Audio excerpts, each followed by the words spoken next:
चलिए जानते हैं आज की देश और दुनिया की सिलेक्टेड काम की और महत्वपूर्ण 50 बड़ी खबरों को सिर्फ 10 मिनट में। पर अभी तक आपने इस वीडियो को लाइक नहीं किया तो लाइक कर दीजिए। कड़ी सुरक्षा के बीच जम्मू कश्मीर में G20 समिट का हुआ आगाज। चप्पे चप्पे पर पुलिस फोर्स से लेकर NSG और मार्कोस के कमांडो तैनात। विभिन्न देशों के प्रतिनिधि पहुंचे श्रीनगर। राष्ट्रपति द्रौपदी मुर्मू से हो नई संसद का उद्घाटन। कांग्रेस अध्यक्ष मल्लिकार्जुन खड़गे बोले, केवल चुनावी लाभ के लिए दलित और आदिवासी को राष्ट्रपति बनाती है बीजेपी। सनातन धर्म को लेकर यूपी के सीएम योगी आदित्यनाथ का सबसे बड़ा दावा। कहा, दुनिया में तमाम मजहब आए और समाप्त हो गए, मगर हमारा धर्म हर देश, काल और परिस्थिति में इसी प्रकार अपने वर्चस्व को बनाए रखेगा। आरबीआई गवर्नर शक्तिकांत दास का बड़ा बयान। कहा, 30 सितंबर के बाद भी चलेंगे 2000 के नोट, बिना परेशान हुए लोग बदले नोट। 1 ट्रिलियन के बाजार पर भारत की नजर। 2030 तक सेमीकंडक्टर निर्माण में नंबर 1 देश बनने का सपना। पावर पर ब्रेक के बाद केंद्र के खिलाफ मोर्चा खोलने की तैयारी। 11 जून को आप करेगी महारैली। पुलवामा हमले की जांच होती तो रक्षा मंत्री राजनाथ सिंह को देना पड़ता इस्तीफा। जम्मू कश्मीर के पूर्व राज्यपाल सत्यपाल मलिक बोले, जवानों की लाशों पर लड़ा गया 2019 का लोकसभा चुनाव। ऑस्ट्रेलिया में दिखेगा पीएम मोदी कदम। ऑस्ट्रेलिया के हेरिस पार्क का नाम बदलकर रखा जाएगा लिटिल इंडिया। दरअसल हेरिस पार्क इलाके में लगभग 45% नागरिक भारतीय मूल के हैं।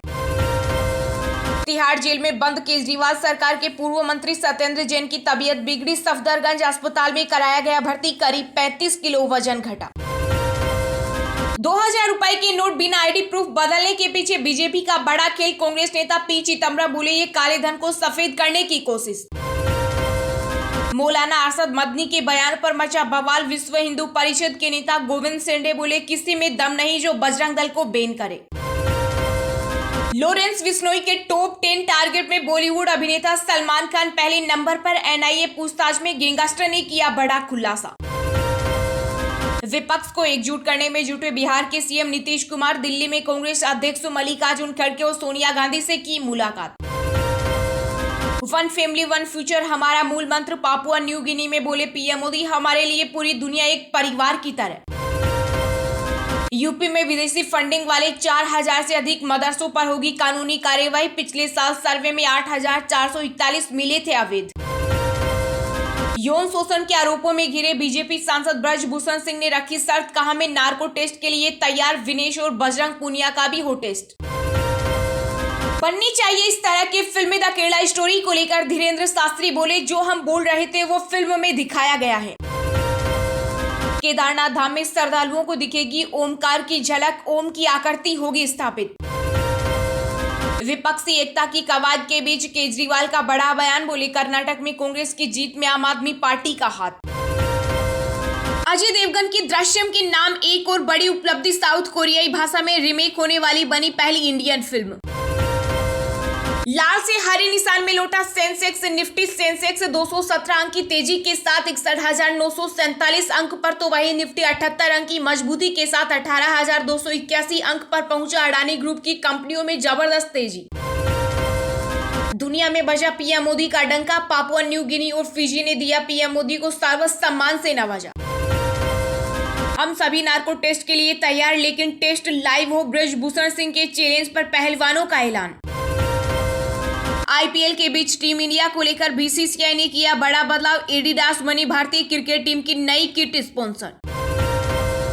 उत्तर प्रदेश के प्रयागराज में रील बनाने के लिए चलती कार के बोनट पर बैठी दुल्हन। ट्रैफिक पुलिस ने काटा 16,500 रुपए का चालान। 2000 रुपए के नोट में 50,000 से अधिक केस जमा करने पर देना होगा पेन। आरबीआई गवर्नर ने दिए सभी सवालों के जवाब। बीएसएनएल यूजर्स के लिए बड़ी खुशखबरी। जल्द मिलेगी हाई स्पीड इंटरनेट की सुविधा। टीसीएस को दिया 15,000 करोड़ का ऑर्डर। कांग्रेस ने कर्नाटक विधानसभा का गोमूत्र और डेटोल से किया शुद्धिकरण। डीके शिव कुमार ने किया था वादा। गुजरात के खिलाफ मैच में चोटिल हुए विराट कोहली। WTC फाइनल से पहले बढ़ी टीम इंडिया की टेंशन। महाकालेश्वर मंदिर में नई व्यवस्था की होगी शुरुआत। जुलाई से हफ्ते में एक दिन निःशुल्क भस्म आरती कर सकेंगे उज्जैन वासी। मणिपुर की राजधानी इम्फाल में फिर भड़की हिंसा। आगजनी और तनाव के बाद लगाया गया कर्फ्यू। बुलाई गई सेना। पश्चिम बंगाल में निकाय भर्ती घोटाले की जारी रहेगी सीबीआई जांच। कोलकाता हाई कोर्ट से ममता सरकार को लगा बड़ा झटका। भारत में सैमसंग गैलेक्सी A14 स्मार्टफोन हुआ लॉन्च। 50 मेगापिक्सल ट्रिपल कैमरा और 5000 mAh बैटरी जैसा शानदार फीचर। 1 लाख रुपए की इनामी होगी माफिया आतिक की बेगम शाइस्ता परवीन। जल्द लखनऊ भेजी जाएगी रिपोर्ट। उत्तराखंड में 27 मई तक चक्रवाती तूफान का अलर्ट। पावर कॉर्पोरेशन प्रबंध ने सभी अधिकारियों की छुट्टियां की रद्द। नोएडा ट्रैफिक पुलिस की बड़ी कार्रवाई। 1 महीने में काटे 1.77 लाख गाड़ियों के चालान। पीएम मोदी ने FIPIC शिखर सम्मेलन में की कई योजनाओं की घोषणा। कहा भारत अपनी क्षमताओं को साझा करने के लिए तैयार है। बिहार यूपी बॉर्डर पर पटरी से उतरे मालगाड़ी के 2 डिब्बे। 24 से ज्यादा ट्रेनें हुई प्रभावित। हेल्पलाइन नंबर जारी। 5000 अंडर ग्रेजुएट छात्रों को मिलेगी रिलायंस फाउंडेशन स्कॉलरशिप। सभी को मिलेंगे 2-2 लाख रुपए। 1 जून से महंगे हो जाएंगे इलेक्ट्रिक 2 व्हीलर। फेम 2 स्कीम में होने जा रहा है बड़ा बदलाव। महीने भर में सब खराब हो गया, जल्दी संबंध ठीक होने चाहिए। चीन के साथ अपने रिश्तों पर बोले जो बाइडेन। अनजान नंबरों से फोन न उठाए, सोशल मीडिया से रहे दूर। DRDO ने जारी की एडवाइजरी। पीएम मोदी के कारण भारत को मिलती है इज्जत। जेम्स मारेपर के प्रधानमंत्री के पैर छूने पर ऐसा क्यों, बोले कांग्रेस नेता। 2000 रुपए के नोट का मामला पहुंचा दिल्ली हाईकोर्ट। कहा बिना ID कार्ड के बैंक में जमा करने की नहीं मिलनी चाहिए अनुमति। G7 के मंच पर पीएम मोदी ने गिनाई संयुक्त राष्ट्र की कमियां। कहा ऐसी संस्थाएं 21वीं सदी के अनुरूप नहीं। कश्मीर में G20 की बैठक से पाकिस्तान को लगी मिर्ची। बौखलाए बिलावल भुट्टो ने भारत के खिलाफ उगला जहर। वहां चलता है ब्लैक मैजिक, उन्हें लगा कोई जादूगर आया है। पापुआ न्यू गिनी के पीएम ने छुए प्रधानमंत्री मोदी के पैर तो बोले शिवसेना नेता संजय रावत। यूपी की राजधानी लखनऊ में प्रमुख त्योहारों और प्रदर्शनों को देखते हुए शहर में 30 जून तक धारा 144 लागू। कर्नाटक कांग्रेस में छिड़ी अब नई जंग। मनहूस विधानसभा अध्यक्ष पद की कुर्सी पर कोई भी विधायक बैठने को तैयार नहीं। इतिहास डरा रहा।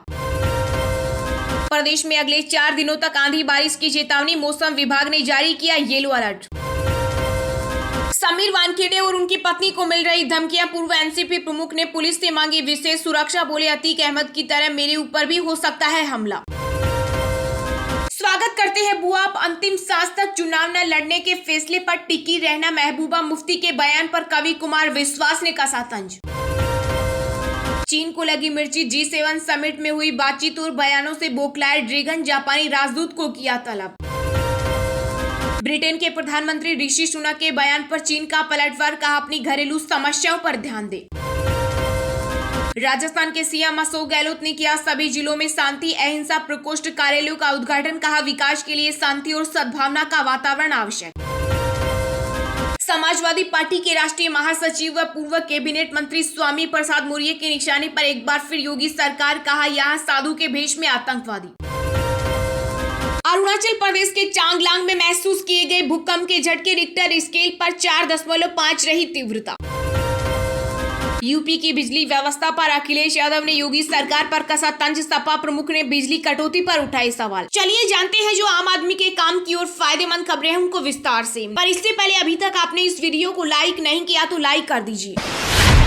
पुलवामा हमले की जांच होती तो रक्षा मंत्री राजनाथ सिंह को देना पड़ता इस्तीफा। जम्मू कश्मीर के पूर्व राज्यपाल सत्यपाल मलिक बोले जवानों की लाशों पर लड़ा गया 2019 का लोकसभा चुनाव। जम्मू कश्मीर के पूर्व राज्यपाल सत्यपाल मलिक ने एक बार फिर केंद्र सरकार को निशाने पर लिया है और पुलवामा हमले को लेकर बड़ी बात कही है। उन्होंने कहा कि 2019 का लोकसभा चुनाव सैनिकों की लाशों पर लड़ा गया है। इसके अलावा उन्होंने यह भी कहा कि अगर जांच होती तो तत्कालीन गृह मंत्री राजनाथ सिंह को अपना इस्तीफा देना पड़ता और कई अधिकारी जेल जाते और एक बड़ा विवाद पैदा हो जाता। इन लोगों ने जांच नहीं कराई। सत्यपाल मलिक ने दावा किया कि हमले के तुरंत बाद उन्होंने प्रधानमंत्री नरेंद्र मोदी को इसकी जानकारी दी थी और उन्हें चुप रहने के लिए कहा गया। सत्यपाल मलिक ने आगे कहा कि प्रधानमंत्री जिम कॉर्बेट राष्ट्रीय उद्यान में अपनी शूटिंग कर रहे थे। जब वह वहां से बाहर आए तो मुझे फोन आया। मैंने उनसे कहा कि हमारे सैनिक मारे गए हैं और वे हमारी गलती से मारे गए हैं। इस पर उन्होंने मुझे चुप रहने के लिए कहा और इस विषय पर बात नहीं करने को कहा। उन्होंने आगे कहा कि जब संसद में राहुल गांधी ने पूछा कि अडानी अंबानी के पास ये 20,000 करोड़ रुपए कहां से आए? तो प्रधानमंत्री इसका जवाब नहीं दे पाए। उन्होंने लोगों से अपील करते हुए कहा कि जनता ही इस सरकार को हटा सकती है। मैं आपसे अनुरोध करूंगा कि इस बार चुके तो इसके बाद आपको वोट देने का मौका नहीं मिलेगा।